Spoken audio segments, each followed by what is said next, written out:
അവൻ്റെ നെഞ്ചിൽ മുഖം ഒളിപ്പിച്ചു. അവൻ അവളെ ചേർത്ത് പിടിച്ചു. അല്ല രുദ്രേട്ടാ, അവരെന്തിയേ?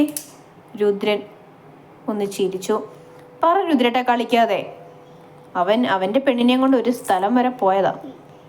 ഓ, അതിൻ്റെ ഇടയ്ക്ക് അത് നടന്നോ? അവൾ അവൻ്റെ നെഞ്ചിലിടിച്ചു. അവൻ അവളുടെ രണ്ട് കൈയും കൂട്ടിപ്പിടിച്ച് പൊക്കിയെടുത്തു. അവളും അവൻ്റെ കണ്ണിൽ അടിമപ്പെട്ട് കിടന്നു. ചുറ്റുമുള്ളവർ ഒന്നും അവളുടെ കണ്ണിൽ പെട്ടില്ല. അവളും അവളുടെ കാലിനും മാത്രമുള്ള ലോകത്തിലായിരുന്നു. അവൻ അവളെയും കൊണ്ട് ചെന്ന് കാറിൻ്റെ ബാക്ക് സീറ്റിലേക്ക് ഇരുത്തി. രുദ്രൻ അവളുടെ കണ്ണുകളിലേക്ക് നോക്കി. യക്ഷിപ്പെണ്ണേ, എനിക്കിന്നലെ കിട്ടാതെ പോയത് ഇന്ന് വേണം. അവൻ അവൾക്ക് മറുപടി പറയാൻ അവസരം കൊടുക്കാതെ അവളുടെ കഴുത്തിൽ മുഖം പൊഴുത്തി. അവൻ്റെ താടിരോമങ്ങൾ അവളെ കുത്തി നോവിച്ചു. അവൾ അവനിൽ നിന്നും പിടിമുറുക്കി. അവിടെ നിന്നും അവൻ്റെ ചുണ്ടുകൾ എഴിഞ്ഞ് അവളുടെ അധരങ്ങളെ കവർന്നെടുത്തു. അവൾ അവനെ ഒന്നുകൂടി അവനിലേക്ക് ചേർത്തണച്ചു. യക്ഷിപ്പെണ്ണെ, എനിക്ക് ഇന്നലെ കിട്ടാതെ പോയത് ഇന്ന് വേണമെന്ന്. അവൾ ഒരു പിടച്ചിലോടെ ഒന്നുകൂടി അവനെ അവളിലേക്ക് ചേർത്തണച്ചു. അവൻ അവളുടെ അധരങ്ങൾ മാറി മാറി നുണഞ്ഞു. അവളിൽ നിന്നും ശബ്ദം പുറപ്പെട്ടു. അവൻ്റെ ചുംബനം അവളിൽ പരിവേഷം നിറച്ചു. അവൾ വാടിയ ചെമ്പിൻ തണ്ടുപോലെ ഒന്നുകൂടി അവനോട് ചേർന്നിരുന്നു. അവൻ അവളെ ചുംബിച്ച് തളർത്തിക്കൊണ്ടും ശ്വാസം നിലയ്ക്കുമെന്ന് തോന്നിയതും അവൻ അവളെ അവനിൽ നിന്നും വേർപെടുത്തി. എന്നാൽ ഞൊടിയിടയിൽ അവൾ അവൻ്റെ അധരങ്ങളെ പൊതിഞ്ഞു. ആദ്യമൊന്നും ഞെട്ടിയെങ്കിലും പിന്നെ അവനും അത് ആസ്വദിച്ചു. അവനും അവളെ തിരികെ ചുംബിച്ച് തളർത്തി. ആർക്കും വിട്ടു നൽകില്ല എന്ന വാശിയോടെ അവർ പരസ്പരം ഗാഠമായി പുണർന്നുകൊണ്ടും ചുംബിച്ചുകൊണ്ടുമിരുന്നു. എങ്ങനെയാണ് രുദ്ര നിനക്കെന്നെ ഇങ്ങനെ നിസ്വാർത്ഥമായി പ്രണയിക്കാൻ സാധിക്കുന്നത്? നിനക്ക് എന്നോടുള്ള പ്രണയം കാണുമ്പോൾ അത്ഭുതം തോന്നുന്നു എനിക്ക്. നിന്റെ പ്രണയത്തിൻ്റെ അവകാശിയാകാൻ എനിക്ക് സാധിച്ചല്ലോ. എനിക്ക് അത്രമാത്രം സ്വന്തമാണ് നിന്റെ പ്രണയം. എന്നും ഓർക്കും തോറും എന്നിലൊരു കുളിർ നിറയുന്നു. നിന്നോടുള്ള അടങ്ങാത്ത പ്രണയം നിറയുന്നു. നീ എനിക്ക് നൽകുന്ന ഓരോ ചുംബനങ്ങളും എനിക്ക് വിലപ്പെട്ടതാണ്. അവ ഒരിക്കലും തീരാതെ പോയെങ്കിലെന്ന് ആഗ്രഹിച്ചു പോകുന്നു. നിന്റെ ഉമ്മിനീർ എൻ്റെ ഉമ്മുനീരിനോട് ലയിക്കുമ്പോൾ അതാണ് ഈ ലോകത്തിലെ ഏറ്റവും വലിയ അമൃതം തോന്നിപ്പോവുക. നിന്റെ പ്രണയം നിറഞ്ഞ ഓരോ ശ്വാസവും എന്നെ ചുട്ടുപൊള്ളിക്കുന്നു. എനിക്കറിയില്ല നീ എനിക്ക് ആരാണെന്ന്. നീ എനിക്കെല്ലാമാണ് രുദ്ര.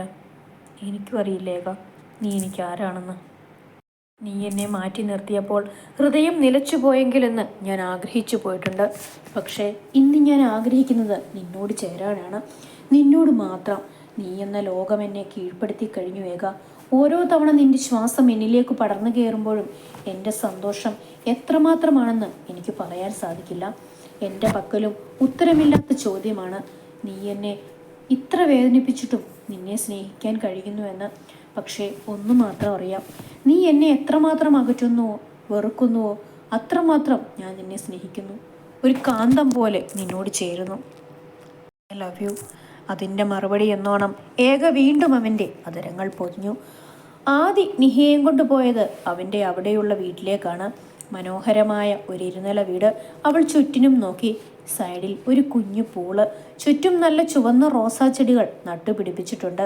ആരും കൊതിക്കുന്ന ഒരു മനോഹരമായ അന്തരീക്ഷം. അവൾ ആ പ്രകൃതി ഒരുപാട് ആസ്വദിച്ചു. പെട്ടെന്ന് അവൾക്ക് എവിടുന്നോ പോയ ഒരു കിളിയെ കിട്ടി. സത്യം പറയടോ ചൊറിയുമ്പോഴൂ, താനെന്തിനാ എന്നെ ഇവിടെ കൊണ്ടുവന്നത്? ചേട്ടൻ്റെ ഭാവിക്ക് മനസ്സിലായില്ലേ? നിന്നെ ഒന്ന് പീഡിപ്പിക്കാൻ. അവൾ ഞെട്ടി അവനെ നോക്കി. അവൻ അവളുടെ അടുത്തേക്ക് കാലടികൾ ചലിപ്പിച്ചു. അവൾ പേടിയോടെ പുറകിലേക്കും അവസാനം ചുമരിൽ തട്ടി നിന്നു. അവൻ അവളുടെ കൈ പിടിച്ച് തിരിച്ചു. അവൾ വേദന കൊണ്ട് കാറി. സത്യം പറടി, അതാരാ? അത് എന്നെ ഇഷ്ടമാണെന്ന് പറഞ്ഞ് നടക്കുന്നൊരു കോഴിയാണ്. പേര് രാഹുൽ. അവൻ ദേഷ്യം കൊണ്ട് വറച്ചു. നിനക്ക് എന്നോട് ദേഷ്യം കാണിക്കണമെങ്കിൽ കാണിക്കാം. അതിന് ഇമാതിരി കാട്ടുകോഴികൾക്ക് വളമിട്ട് കൊടുത്താണോ നീ പ്രതികാരം ചെയ്യേണ്ടത്? പൊറടി പുല്ലേ. അവൻ ദേഷ്യത്തിൽ അവളുടെ മുഖത്തേക്ക് നോക്കി. അതിൽ പ്രണയവും ദേഷ്യവും ഒരുപോലെ തങ്ങി നിന്നു. അവൾ നോട്ടം നേരിടാനാവാതെ മുഖം മാറ്റി. പക്ഷേ അവൻ്റെ നോട്ടം അവളുടെ ചെഞ്ചുണ്ടിലായിരുന്നു. അവൻ അവളിലേക്കടുത്ത് അവളുടെ കീഴ്ചുണ്ട് വലിച്ചു പിടിച്ച് അതിലൊരു കടി കൊടുത്തു. അവളിൽ നിന്നും ഒരു ശബ്ദം പുറപ്പെട്ടു. അവളുടെ ചുണ്ട് പൊട്ടി. ഇതെന്തിനാണെന്നറിയാമോ? ഇനി മേല നീ ഈ വായ കൊണ്ട് കുറുകാൻ പാടില്ല കേട്ടോ. എപ്പോഴും ഇത് ഓർമ്മ വേണം. ഓർമ്മ തീരുമ്പോൾ ഒന്നും കൂടി തരാം. അവൾ വേണ്ട എന്ന രീതിയിൽ തല ചലിപ്പിച്ചു. അവൻ്റെ ചുണ്ടിലൊരു പുഞ്ചിരി വിരിഞ്ഞെങ്കിലും അവൾ കാണാതെ ഒളിപ്പിച്ചു. കാരണം അവളെങ്ങാനും കണ്ട അവൻ്റെ കട്ടപ്പുകയാണ്.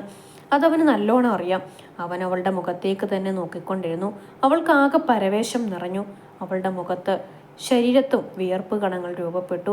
അവനൊരു പുഞ്ചിരിയോടെ അതെല്ലാം നോക്കിക്കണ്ടിരുന്നു. അപ്പോഴാണ് അവളുടെ ഫോണ് ബെല്ലടിച്ചത്. അവൾ അബദ്ധം പറ്റിയതുപോലെ നാക്ക് കടിച്ച് അവനെ നോക്കി. ആ ഫോണിലെ പേര് കാണുന്തോറും അവനിൽ ദേഷ്യം ഇരച്ചു കയറി.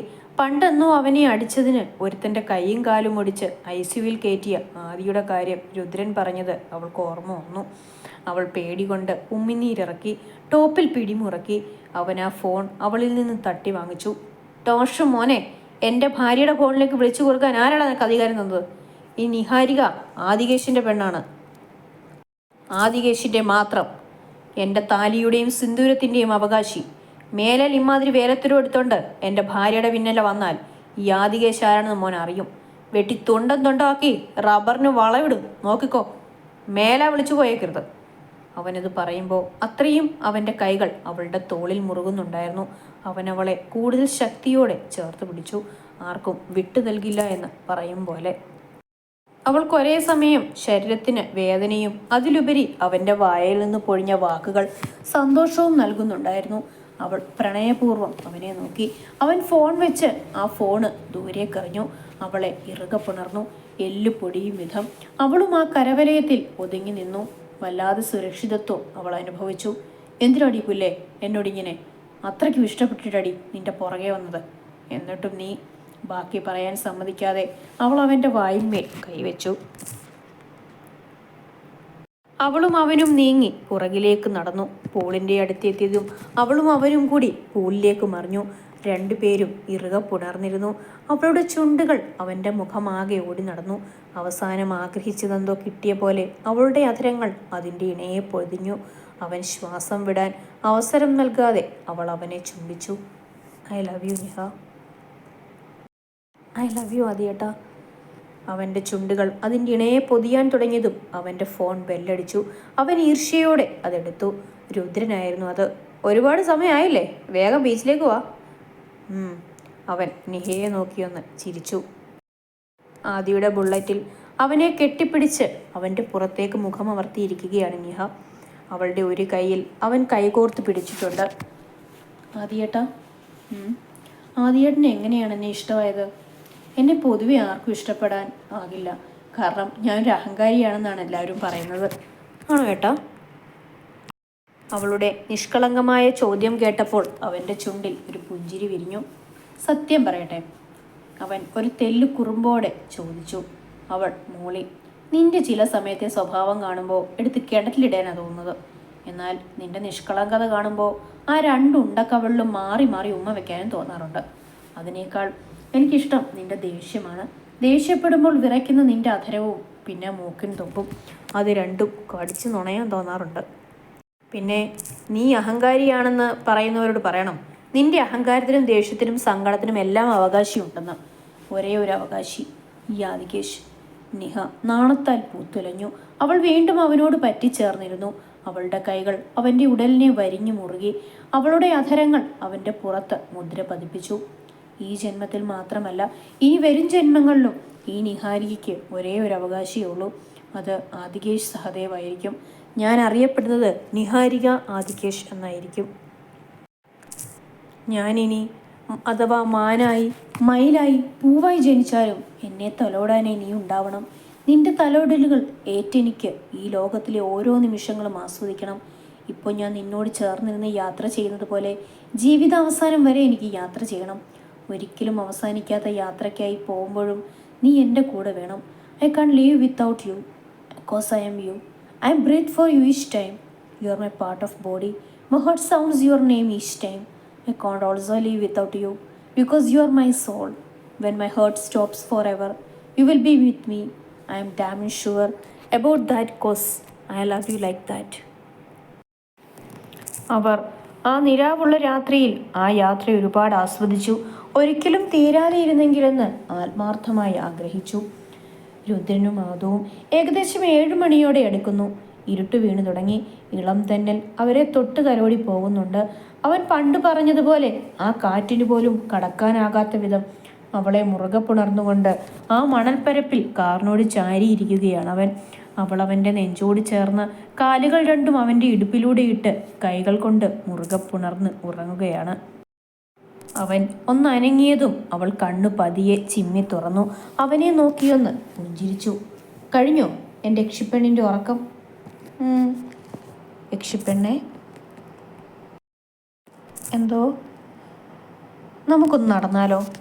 ആ ഇളം കാറ്റിൽ നിലാവിനെ സാക്ഷിയാക്കി, തിരകളെ സാക്ഷിയാക്കി അവൻ്റെ പ്രാണന്റെ കൈകോർത്ത് പിടിച്ച് നടക്കാൻ അവന് വല്ലാത്ത ആഗ്രഹം തോന്നിയിരുന്നു. നടക്കാലോ കാല? അവൾ അവൻ്റെ കമളിൽ അമർത്തി ചുംബിച്ചുകൊണ്ട് എഴുന്നേറ്റു. അവർ കൈകോർത്ത് പിടിച്ച് നടന്ന് ആ തിരകളിൽ കൂടി. അപ്പോഴും ഒരു കുഞ്ഞിനെ സംരക്ഷിക്കുന്ന പോലെ രുദ്രൻ്റെ കൈ അവൻ്റെ ജീവശ്വാസമായ ഏകയെ വലയം ചെയ്തിട്ടുണ്ടായിരുന്നു. യക്ഷിപ്പെണ്ണെ, നിനക്കറിയാമോ, ഞാൻ മരണത്തെ മുന്നിൽ കണ്ടപ്പോഴും ആഗ്രഹിച്ച ഒന്നാണിത്. നിന്റെ കൈകളിൽ കൈകോർത്ത് പിടിച്ചു നടക്കണമെന്നുള്ളത്. അതിന്ന് സാധിച്ചു. ഞാനും നീയും ഒന്നാവുമ്പോഴും അത് നിലാവിനെ സാക്ഷിയാക്കി വേണമെന്നാണ് എൻ്റെ ആഗ്രഹം. നിന്നെ എൻ്റെ ഹൃദയത്തോട് ചേർത്ത് വരിഞ്ഞു മുറുക്കി എനിക്ക് ഈ നിലാവിനെ നോക്കി പുഞ്ചിരിക്കണം. എന്നിട്ടുറക്കെ ഈ കടലിനോടും കാറ്റിനോടും കിളികളോടും ഉറക്കെ വിളിച്ചു പറയണം, ഞാനാണ് ഈ ലോകത്തിലെ ഏറ്റവും വലിയ ഭാഗ്യവാനെന്ന്. എനിക്കറിയില്ലേ ഏക, നിന്നെ എങ്ങനെ സ്നേഹിക്കണമെന്ന്. നീ എൻ്റെ കൂടെ എന്നും വേണം. ഒരു കൊടുങ്കാറ്റ് പോലെ നിന്നിൽ എനിക്ക് ആർത്തലച്ചു പെയ്തിറങ്ങണം. അവൾക്ക് തിരികെ പറയാനൊന്നുമില്ലായിരുന്നു. അത്രമേൽ അവൻ്റെ പ്രണയാർദ്രമായ സ്വരം അവളെ തളർത്തി കളഞ്ഞിരുന്നു. അവൾ അവൻ്റെ നെഞ്ചോട് ചേർന്ന് നിന്നു. അവനും അവളെ ചേർത്ത് പിടിച്ചു. അപ്പോഴത്തെ ആദിയും നിഹയും എത്തിയിരുന്നു. ആദിയും നിഹയും ഈ കാഴ്ച കണ്ടുകൊണ്ടാണ് വന്നത്. അവരുടെ രണ്ടുപേരുടെയും മനസ്സും സന്തോഷം കൊണ്ട് നിറഞ്ഞു.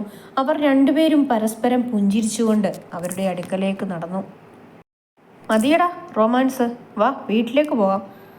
അതൊക്കെ അവിടെ നിൽക്കട്ടെ അളിയാ, നിങ്ങളുടെ കാര്യം എന്തായി? അത് സെറ്റ്. ഭാഗ്യം. അവർ 4 പേരും ആർത്തിരമ്പുന്ന കടലിനെ നോക്കിയിരുന്നു. ആദിയുടെ കൈ നെഹിയും രുദ്രൻ്റെ കൈ ആദുവിനെയും വലം ചെയ്തിരുന്നു. അവർ അവരുടെ നെഞ്ചോട് ചേർന്നു. തിരികെ എത്തിയപ്പോഴേക്കും സമയം ഒരുപാട് വൈകിയിരുന്നു. ആദു ഉറക്കം പിടിച്ചിരുന്നു. അമ്മ വന്ന് വാതിൽ തുറന്നു തന്നപ്പോൾ തന്നെ രുദ്രൻ ആദുവിനെ പതിയെ എടുത്ത് നെഞ്ചോട് അടുക്കി പിടിച്ച് റൂമിലേക്ക് കൊണ്ടുപോയി കട്ടിലേക്ക് കിടത്തി. അവൻ എഴുന്നേറ്റ് മാറാൻ തുടങ്ങിയതും അവൾ അവൻ്റെ ഷർട്ടിൽ കൊഴുത്ത് പിടിച്ചു. ഒന്ന് കിടക്ക് രുദ്രേട്ടാ, അപ്പടി വിയർപ്പാണ്, ഞാൻ ഡ്രസ്സ് മാറ്റിയിട്ട് വന്ന് കിടക്കാം. അവൾ വേണ്ട എന്ന പോലെ തല ചലിപ്പിച്ചു. അവൻ ചിരിച്ചുകൊണ്ട് അവളെ നോക്കി. അവൾ അവനെ കണ്ണിറുക്കി കാണിച്ചു. അവൾ അവൻ്റെ കയ്യിൽ പിടിച്ച് അടുത്തേക്ക് വലിച്ചു. അവൻ മലർന്ന് കട്ടിലിലേക്ക് വീണു. അവൾ അവൻ്റെ ദേഹത്ത് കയറി കിടന്ന് 2 കൈയിലൂടെയും കൈയിട്ട് അവൻ്റെ നെഞ്ചിൽ കടിച്ചുകൊണ്ട് നെഞ്ചിൽ തലവെച്ച് കിടന്നു.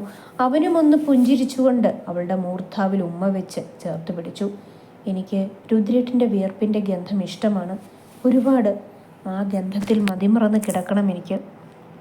അവൾ പതിയെ അവൻ്റെ ഷർട്ട് അടിച്ചു മാറ്റി അവൻ്റെ നഗ്നമായ നെഞ്ചിൽ സ്ഥാനമുറപ്പിച്ചു. അവനൊന്ന് മനോഹരമായി പുഞ്ചിരിച്ചു. നിന്റെ പുഞ്ചിരി എന്നെ കൊല്ലുന്നു യക്ഷിപ്പെണ്ണെ, കിടന്നുറങ്ങ. ആദു അവൻ്റെ നെഞ്ചിൽ പതിയെ തഴുകി അവിടെയൊന്ന് കടിച്ചു. ഈ പെണ്ണ്, മര്യാദയ്ക്ക് കിടന്നുറങ്ങിക്കോ, അല്ലെങ്കിൽ മോള് 10 മാസം കഴിഞ്ഞാൽ ഫ്രീ ആവും. എന്തേ വേണോ? ഓ വേണ്ടെന്നേ. വേണ്ടാത്തോണ്ടാ? വേണ്ടേ? ഞാൻ ഉറങ്ങി. ഇപ്പം മോൾ ഉറങ്ങിക്കോ, നിന്നെ ഞാൻ പിന്നെ എടുത്തോളാം. ഓ. അവൻ്റെ കൈകൾ അവളിൽ വലയം ചെയ്തു. അവളെ ഇറുകെ പുണർന്ന് അവനും ഉറക്കത്തിലേക്ക് വഴുതി വീണു. ഇതേ സമയം നിഹയുടെ വീട്ടിൽ ആദി ഒരു കറുത്ത പുതപ്പൊക്കെ പൊതിച്ച് മന്ദം മന്ദം നിഹയുടെ റൂമിലേക്ക് നടക്കുകയാണ്. അവൻ പതിയെ അതിൻ്റെ മുന്നിൽ ചെന്ന് കൊട്ടി. എന്നിട്ട് തിരിഞ്ഞു നിന്ന് ആരേലും വരുന്നുണ്ടോ എന്നറിയാൻ അവൾ വന്ന് വാതിൽ നടന്നു. പക്ഷേ കണ്ടത് പുതപ്പ് പുതച്ചു നിൽക്കുന്ന ഒരു രൂപത്തെ. അവൾ അവിടെ ഇരുന്ന് ആർട്ടിഫിഷ്യൽ ഗ്ലോബ് എടുത്ത് അവൻ്റെ തലയ്ക്കൊന്ന് കൊടുത്തു. അവൻ പുരുഷു എന്നെ അനുഗ്രഹിക്കണമെന്ന രീതിയിൽ അവളുടെ മുൻപിലേക്ക് അങ്ങ് വീണു. അപ്പോഴാണ് നമ്മുടെ കൊച്ച് ആ നഗ്ന സത്യം മനസ്സിലാക്കുന്നത്. അത് ആദിയായിരുന്നു എന്ന്. അവൾ അവനെ തട്ടി വിളിക്കുവാൻ തുടങ്ങി. പക്ഷേ രക്ഷ. വിളി കേൾക്കുന്നില്ല. അവസാനം അവൾ വെള്ളം അവൻ്റെ മുഖത്തേക്കൊഴിച്ചു.